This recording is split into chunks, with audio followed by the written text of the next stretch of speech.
स्वागत करता हूं और सभी विद्यार्थियों को ये बताना चाहता हूं कि अब आपके एग्जाम का समय बहुत कम बच गया है, इसलिए सभी विद्यार्थी अपने सभी पाठ्यक्रम यानी सिलेबस को देखते हुए तैयारी जोर तोड़ से करें। अब देखिए, केमिस्ट्री की क्लास में हमने कार्बन चैप्टर स्टार्ट किए हुए थे और कार्बन से रिलेटेड कुछ बातें आज लेकर के आप लोग के सामने आया हूं। तो चलिए सभी विद्यार्थी तैयार हो जाइए समझने के लिए और अपने कॉपी को खोल दें। जहां से आप लोग को मैंने क्लास को लास्ट किया था वहां से पुनः आज स्टार्ट ले रहा हूं। देखिए, आप लोग की कार्बन की कहानी पहले भी बहुत सा बातें बता दिए थे। आज उसी का एक टॉपिक कार्बन का हमने लेकर के चल रहे हैं। बताए थे कि देखिए, कार्बन जो तत्व है, एलिमेंट है, अन्य तत्वों से हट करके है। कुछ ऐसी गुण है इसमें जिसकी वजह से से ज्यादा यौगिकों का निर्माण कर रहा है। तो एक क्वेश्चन तुम लोग को हम बता रहे थे कि कार्बन अन्य तत्वों की रेस्पेक्ट में इतना ज्यादा यौगिकों का निर्माण क्यों करता है या क्यों किया, इसके पीछे एक कारण है और वो कारण आज आप लोग के सामने दे रहे हैं। कार्बन की कहानी जब बता रहे थे तो बताए थे कि कार्बन परमाणु जिसकी संयोजकता 4 होता है, इनके संयोजी इलेक्ट्रॉन 4 होते हैं। ये एक्साइटेड स्टेट में इनके अनपेयर्ड इलेक्ट्रॉन 4 होते हैं और अष्टक पूरा करने के लिए इसको 4 इलेक्ट्रॉन की और जरूरत होती है। ये बताए थे ना। कोई दिक्कत किसी विद्यार्थी को? बोला जाए जी, कोई दिक्कत? तो बता रहे थे, देखिए कार्बन का एक गुण है जिसे कहते हैं केटनेशन नेचर। कौन नेचर कहते हैं? केटनेशन नेचर। तो केटनेशन को श्रृंखलन, तो कार्बन एटम्स में एक ऐसा गुण है कि कार्बन के परमाणु आपस में जुड़ करके और विभिन्न प्रकार का चेन तैयार करता है। आया सवाल आपका चेन का, तो देखिए चेन जिसको बोलते हैं श्रृंखला, माने ऐसा नहीं समझिए को लड़के चेन यानी शर्ट पैंट का चेन, दो बात नहीं है। मतलब चेन जिसको बोलते हैं श्रृंखला। अब इस चेन वर्ड का हमारे यहाँ पर क्या जरूरत पड़ता है इसके बारे में थोड़ा समझिएगा। देखिए, कार्बन का एटम्स होता क्या है कि कार्बन के जितने सारे एटम्स हैं वह एक दूसरे से जुड़ करके और विभिन्न प्रकार का श्रृंखला, विभिन्न प्रकार का चेन तैयार करता है।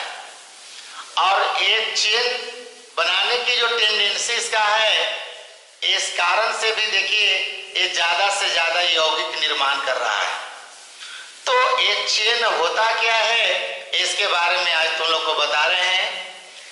देखिए, चेन में मेनली चेन ऐसे 2 होते हैं। एक चेन जिसको हम लोग ओपन चेन कहते हैं और ओपन चेन को कहते हैं खुली श्रृंखला। ठीक है, ओपन चेन का मतलब क्या होता है? खुली श्रृंखला। और दूसरा चेन जो होता है क्लोज चेन होता है जिसको बंद श्रृंखला कहते हैं। अब ये ओपन चेन का मतलब क्या होती है? तो ओपन चेन का मतलब देखा जाए कि कार्बन का एटम्स अगर आपस में जुड़ करके और कोई ऐसे कंपाउंड्स का निर्माण कर रहा है जिसमें कोई खास निश्चित आकृति तैयार नहीं होता हो, बात समझ रहे हो? जैसे ज्यामितीय आकृति कहते हो, त्रिभुज, चतुर्भुज, पंचभुज, षष्ठभुज बोलते हैं ना, तो वैसी कोई आकृति नहीं बने। तब जब कोई खास निश्चित ज्यामितीय आकृति नहीं बनता है तब उसी को कहते हैं ओपन चेन। कौन चेन कहते हैं? ओपन चेन कहते हैं। अब इस ओपन चेन में समझेंगे सभी विद्यार्थी कि ओपन चेन में हम देखिए दो गोल आते हैं। पहले स्ट्रेट चेन कहते हैं। क्या कहते हैं? स्ट्रेट चेन बोलते हैं, जिसको हिंदी में कहते हैं सीधी श्रृंखला। अब यहां देखिए कार्बन के 5 एटम्स लिए हैं। कितने एटम्स लिए हैं? 5 एटम्स। और जितना कार्बन अगर सीधी रेखा में अगर सजा हुआ है, बतलाए थे कि देखिए जितना कार्बन एटम्स है सबका संयोजी इलेक्ट्रॉन 4 होता है।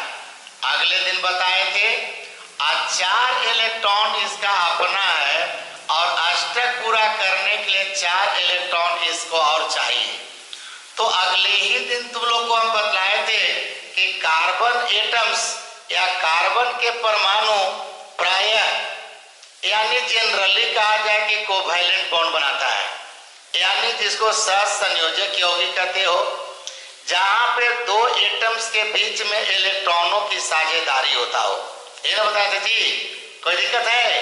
तो कार्बन के परमाणु 4 अन्य परमाणुओं के साथ इलेक्ट्रॉनों की साझेदारी करके वो अपना अष्टक पूरा करता है। अब यहाँ पे हमने कार्बन के 5 एटम लिए हैं। अब पांचों को देखिए एक सीध में दिखा दिया। तो जहां कार्बन के परमाणु अगर एक सीध में है, बात समझ रहे हो ना, तो समझिए यही समझिए स्ट्रेट चेन है। अब स्ट्रेट चेन में देखा जाए कार्बन का 4 देखा जाए या इलेक्ट्रॉन जो है, तो एक इलेक्ट्रॉन का शेयर यहां से किया, एक इलेक्ट्रॉन यहां से ही भेजा, एक इलेक्ट्रॉन देखिए ऊपर भेजा, ऊपर से एक एटम यहाँ दिया, यहाँ से एक इलेक्ट्रॉन यहाँ दिया, इधर से एक इलेक्ट्रॉन यहाँ आया, एक इलेक्ट्रॉन देखिए यहाँ भी दिया, एक इलेक्ट्रॉन नीचे से गया। तो इसके पास चारों इलेक्ट्रॉन जो था वो चारों बताइए एक एक इलेक्ट्रॉन में चारों तरफ बट गया। तो चारों बट गया। अब इसी को ऐसे हम घेर देते हैं तो बताओ इसका अष्टक पूरा हो जाता है कि नहीं? अब 4 इलेक्ट्रॉन था और चारों बताओ साझा में भाग ले लिया, मैंने 4 को सिंगल बॉन्ड बना लिया। अब तुम लोग को बताए थे कि एक सिंगल बॉन्ड जो बना इसमें 2 इलेक्ट्रॉन है। अब 2 2 4 2 6 व 2 8, इसके पास बताइए इसके ऑर्बिटल में 8 इलेक्ट्रॉन हो गया ना। इसी तरह से इसका गिनिएगा, 2 यहाँ पे है, 2 यहाँ पर है, 2 यहाँ और 2 नीचे, तो 4 दूना 8। अब इसी तरह से बताओ जितना भी कार्बन है उस सब का बताइए अपना अष्टक ऑक्टेट पूरा हो गया ना जी, कोई दिक्कत है? लेकिन बताओ जितना कार्बन एटम है वो बताओ सब एक सरल रेखा में है कि नहीं है? तो जब एक सरल रेखा में अगर सभी कार्बन परमाणु हो जाए तो इसी को कहते हैं कि ये स्ट्रेट चेन हो गया। बात समझ रहा है? किसी को दिक्कत? तो ये स्ट्रेट चेन का यही पहचान है कि उस अणु में किसी भी माने कार्बनिक अणु में जितने भी कार्बन है, अगर कार्बन एक सीध में आ गया, एक सरल रेखा में सज गया, तो समझिए कि इसको बोलते हैं कि ओपन चेन है। और ओपन चेन में स्ट्रेट चेन है। कौन चेन है? स्ट्रेट चेन है। और याद करेंगे आगे बढ़ करके जब कंपाउंड का नोमेनक्लेचर हम करेंगे तो नोमेनक्लेचर माने नाम रखने का ये 2 तरकीब बताएंगे। 2 मेथड है, 2 सिस्टम है, जिसमें एक ट्राइबल सिस्टम है और एक IUPAC सिस्टम है। तो कभी कभी सुना करते होंगे कि ब्यूटेन के 2 समावयवी होता है, एक नॉर्मल ब्यूटेन कहते हैं और एक आइसोब्यूटेन कहते हैं। तो नॉर्मल वर्ड तब बोलते हैं जब वहां चेन यानी स्ट्रेट है, यानी इस तरह से स्ट्रेट के रूप में अगर कार्बन है माने सब कार्बन एक सीध में आ गया तो ये समझिए कि नॉर्मल फॉर्म में है। कौन फॉर्म में है? नॉर्मल, यानी नाम के आगे में नॉर्मल लगाना होगा, यानी normal butane, normal pentane, normal hexane. बात समझ रहे हो? नॉर्मल, तो नॉर्मल कहीं कोई बोल दिया तो समझ जाना कि कार्बन का जितना भी एटम है वह सब एक सीध में है, सीधी श्रृंखला में है, माने स्टेट चेन में है, और स्टेट चेन जब बनता है तभी नाम के आगे में हम नॉर्मल वर्ड लगाते हैं। क्लियर है? जैसे कोई बोला कि नॉर्मल ब्यूटेन का स्ट्रक्चर दिखाओ, तो नॉर्मल ब्यूटेन का स्ट्रक्चर हम दिखाएंगे तो पहले ब्यूटेन का मतलब 4 गो कार्बन लेना है और चारों कार्बन के सीध में लिख देना है। एकदम चारों कार्बन सीध में हो गया तब समझिए कि नाम के आगे नॉर्मल लगा देना होगा। लेकिन यही देखा जाए ओपन चेन का दूसरा रूप है ब्रांच्ड चेन। कौन चेन है? ब्रांच्ड। अब ब्रांच का मतलब जानवे करते हो शाखा, डाली। तो यहाँ ब्रांच चेन जिसको कहते हैं शाखित श्रृंखला। कौन श्रृंखला? शाखित श्रृंखला। अब यहाँ बताओ टोटल कार्बन कितना लेकर के हम चले थे? 5 तो 5 कार्बन एटम्स लिए थे। ये पांचों को बताओ, फिर हम देखिए इस तरह से लिख दिया। 4 गो कार्बन को देखिए सीध में कर दिया। ठीक है, बात समझ रहे हो? 4 टोटल कार्बन क्यों लिए थे? 5। अब 5 में 4 कार्बन को सीध में कर दिया और 1 कार्बन को देखे कार्बन से कार्बन को लटका दिया। तो कार्बन में कार्बन जब लटक गया माने एक तरह से शाखा लटक गया, डाली हो गया। तो जहां कार्बन में कार्बन लटक जाए ऊपर हो जाए या नीचे। अब यही कार्बन दिए हैं, इस कार्बन में देखिए नीचे कार्बन दे दिया, या मान लेते हैं यही कार्बन में ऊपर कार्बन दे देते। तो अगर किसी कार्बन के नीचे या ऊपर में कोई कार्बन हो जाए तो समझिए कि वह ब्रांच हो गया। क्या हो गया? ब्रांच हो गया। ब्रांच जहां पकड़ना है तो यही देखना है कि के गो कार्बन है, टोटल गिनिए, और टोटल कार्बन में के गो सीध में है। क्या कोई कार्बन में कार्बन ऊपर या नीचे के अलग है? अब ऊपर या नीचे अगर कार्बन कहीं लग गया तो समझ जाना उसी वक्त ये ब्रांच चेन हो गया। ओपन चेन ही है। देखिए कोई आकृति नहीं बन रही है, कोई ज्यामितीय आकृति है नहीं, लेकिन 5 गो कार्बन था जिसमें 4 गो कार्बन सीध में हो गया और 1 कार्बन में कार्बन लटक गया, तो समझिए इसी को ब्रांच चेन कहते हैं। कौन चेन कहते हैं? Branch chain. और जहां कार्बन में कार्बन लटक गया उसी के नाम के आगे में हम आइसो जोड़ते हैं। क्या जोड़ते हैं? अगर सीधा हो गया तब तो नॉर्मल बोलते हैं, और कार्बन में कार्बन लटक गया तो उसी के नाम के आगे आइसो लगाते हैं। जैसे कोई कह दिया आइसोब्यूटेन, आइसोपेंटेन, आइसोहेक्सेन, तो जहां नाम के आगे आइसो लगा दिया उसी वक्त तुम्हें समझ जाना चाहिए कि यहाँ पर ब्रांच चेन आ गया। कौन चेन आ गया? Branch chain. अगर नॉर्मल है तब तो समझिए सब सीधा है। नॉर्मल में क्या समझना है? सब सीध में है। अब कहीं आइसो बोल दिया, आइसो का मतलब कहीं कोई कार्बन में कार्बन लटक गया, तो कार्बन में कार्बन लटक गया मतलब वो ब्रांच हो गया, और इसको ब्रांच यानी चेन कहते हैं। तो ब्रांच चेन का यही पहचान है कि कोई कार्बन में कार्बन ही लटक जाए। लेकिन एक बात याद करना है कि कार्बन में कार्बन जो लटकेगा वो शुरू में नहीं लटकेगा, लास्ट में नहीं लटकेगा, जब भी लटकेगा तब बीच में लटकेगा। बात समझ रहे हैं? ये नहीं कि यहां से अगर कार्बन को लटका देते हैं तो इसको नहीं गिनती किया जाएगा, फिर गिनती बने ये तो सीध में कहलाएगा। लेकिन एक कार्बन देखिए जैसे 1 2 3 4 है। अब 4 में ये एक को साइड हो गया लेफ्ट साइड, ये हो गया राइट साइड, बाकी मिडिल में क्यों बच गया? 2 गो, एक ई बच गया, वो ई बच गया। तो या तो ई कार्बन से कार्बन लटका दीजिए या ई कार्बन से कार्बन लटका दीजिए। तो ये दोनों में कार्बन में अगर कार्बन लटक गया तब बोलेंगे कि ब्रांच चेन हो गया। बात बुझ रहा है? किसी को दिक्कत? बोलेंगे इधर से बच्चे, चैनल के कोई बच्चे नहीं तो कमेंट्स कीजिएगा जरूर जहां दिक्कत होगी।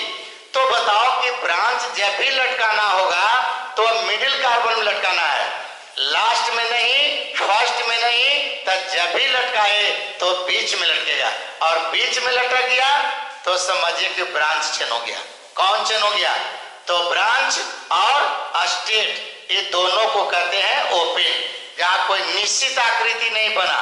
जैसे कि यहाँ देखिए सीध में एकदम है तो समझिए कि नॉर्मल है, यहाँ देखिए कार्बन में कार्बन लटक गया, ये आइसो में आ गया, यहाँ आइसो आई हो गया नॉर्मल।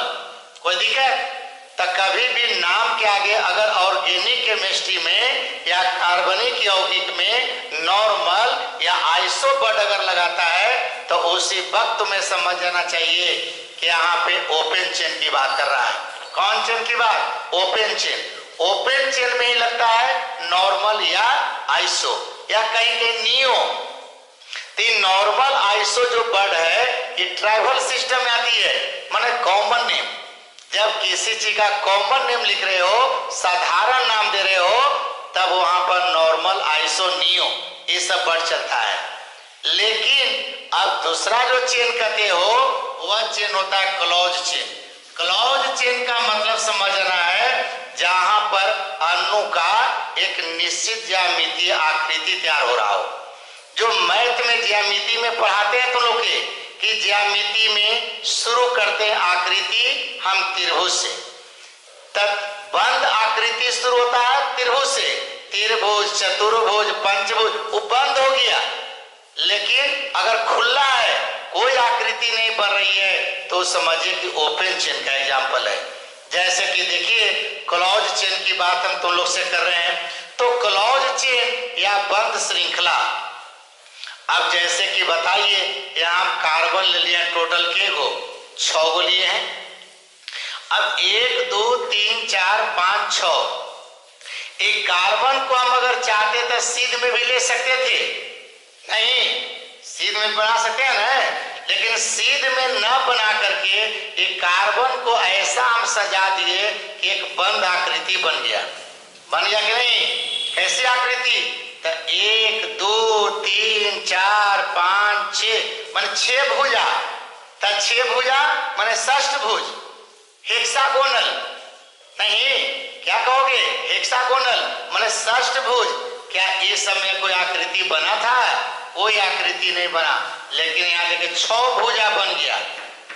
बन गया कि नहीं? अब कार्बन का देखिए 4 इलेक्ट्रॉन था, तो 1 इलेक्ट्रॉन का साझा हाइड्रोजन किया, इधर हाइड्रोजन किया, इधर कार्बन किया, इधर कार्बन किया। अब बोलो कि इसके पास 4 इलेक्ट्रॉन था तो चारों सहसंयोजक बंधन में भाग ले लिया कि नहीं? बोलो कार्बन के पास के इलेक्ट्रॉन था? 4 इलेक्ट्रॉन। 1 इलेक्ट्रॉन इधर भेज दिया, 1 इलेक्ट्रॉन इधर भेज दिया, 1 इधर भेज दिया और 1 इधर भेज दिया। चारों इलेक्ट्रॉन बंधन में बन गया। समझ रहे हो ना? तो चारों इलेक्ट्रॉन सहसंयोजक बंधन में बन गया। इसी तरह से इसका भी देखिए चारों 4 दाने बंट गया। तो चारों इलेक्ट्रॉन 4 दाने बंट गया और यहाँ पर देखिए एक आकृति बन गई। बन गया क्या? बन गया। तो यहाँ पर जो आकृति बन गया ये खुला है कि बंद है? बंद है। तब बंद है तो इसका मतलब ये क्लोज चेन हो गया। कौन चेन हो गया? Close chain. जहां एक निश्चित आकृति बन गया तो समझिए कि क्लोज चेन। अब देखिए यहाँ कार्बन कार्बन के बीच में सिंगल बॉन्ड, ये सिंगल बॉन्ड सब देखिए सिंगल बॉन्ड हो गया।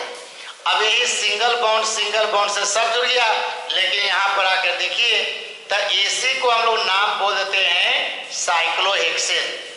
कौन चीज? साइक्लो। मतलब कि अगर कोई बंद आकृति बन रहा है, कौन आकृति? बंद आकृति बन रहा हो और सब कार्बन के बीच में अगर सिंगल बॉन्ड बनता है, कौन बॉन्ड? Single bond. तो ऐसी स्थिति में नाम के आगे में साइक्लो जोड़ते हैं। क्या जोड़ते हैं? जैसे कि वहां पर नॉर्मल जोड़ दिया, वहां पर आइसो जोड़ दिया और यहाँ पर नाम के आगे साइक्लो। लेकिन साइक्लो तब जोड़ना जब याद करना कि कार्बन कार्बन के बीच में सिंगल बॉन्ड है। कौन बॉन्ड है? Single bond. तो सिंगल बॉन्ड अगर रहेगा तब नाम के आगे में साइक्लो जोड़ दीजिएगा। कौन जोड़ दीजिएगा? अब कार्बन टोटल गिना तो 6 हो गया, तो C6 किया। हाइड्रोजन 2 2 4 2 6 2 8 2 10 और 2 12 हो गया ना? 2 2 4 2 6 2 8 2 10 और 2 12 यानी H हो गया 12। तो ये समझिए इसका स्ट्रक्चर अगर ऐसा बंद बन जाता है तो इसी के नाम के आगे में हम साइक्लो वर्ड जोड़ते हैं। लेकिन वही देखिए यहाँ 6 को लिया, यहाँ 4 को ले रहे हैं। अब 4 में 1 2 3 4 अब 4 बोलिया, यहाँ पर देखिए 2 कार्बन के बीच में डबल बॉन्ड मार दिए, यहाँ पर डबल बॉन्ड मार दिए, यहाँ पर अगर चाहो तो हाइड्रोजन भर दिया, हाइड्रोजन भर दिए, हाइड्रोजन भर दिए। तो बताओ यहाँ भी एक आकृति बन गया कि नहीं? तो बोलो खुला है कि बंद है? तो ये समझिए कि बंद ये भी हो गया। तब बंद हो गया माने इसी को कहते हैं क्लोज चेन। कौन चेन? Close chain. तो क्लोज चेन का मतलब समझ गया? जहां पे कोई आकृति बन गया, जहां पे आकृति बन गई और आकृति में एक ज्यामितीय आकृति बन गया, तो सोचो कि चतुर्भुज बन गया कि नहीं? तो ये चतुर्भुज बन गया और षष्ठभुज बन गया। तब बताओ यहाँ भी ज्यामितीय आकृति हुआ, यहाँ भी ज्यामितीय आकृति बन गई, तो इसी को कहते हैं क्लोज चेन। कौन चेन? Close chain. लेकिन यहाँ पर कोई आकृति बना नहीं बना, तो इसी को कहते हैं ओपन चेन। तो ओपन चेन में क्या आ गया? 2 गो, एक स्टेट चेन और एक हो गया ब्रांच चेन। तो ये दोनों हो गया ओपन चेन और क्लोज चेन में एक हो गया जब देखिए यहाँ पर बंद आकृति बन गई। तो कार्बन के परमाणु में इस प्रकार के जो गुण होता है जिसके कारण ये तीनों प्रकार का श्रृंखला बना लेता है, ऐसे गुण का नाम होता है केटेनेशन नेचर, केटेनेशन प्रॉपर्टीज कहते हैं। कौन प्रॉपर्टी? Catenation property. तो अगर कोई पूछता है कि केटेनेशन गुण से आप क्या समझते हैं, श्रृंखलन गुण से आप क्या समझते हैं, तो उसको एक लाइन में डिफाइन कर दिएगा कि कार्बन एटम्स में पाए जाने वाली वैसी गुण जिसके कारण इनके कई परमाणु आपस में जुड़ करके और स्टेट चेन, ब्रांच चेन और क्लोज चेन का निर्माण करता है, तो इसी गुण का नाम होता है केटेनेशन प्रॉपर्टी। इसी को कहते हैं श्रृंखलन गुण। तो आज की क्लास में तुम लोग को हम चेन समझाए और चेन का मतलब समझिएगा कि कार्बन चैप्टर में समझा रहे हैं, वह जो हम लोग कपड़ा में। तो कार्बन में चेन आप लोग समझ गए सभी विद्यार्थी ना? किसी को प्रॉब्लम नहीं है कहीं से? बदलिएगा तो कहीं से कोई दिक्कत नहीं है। तो आज हम क्लास को यहीं पर स्टॉप करते हैं, फिर अगले दिन मिलेंगे। सभी बच्चों को धन्यवाद।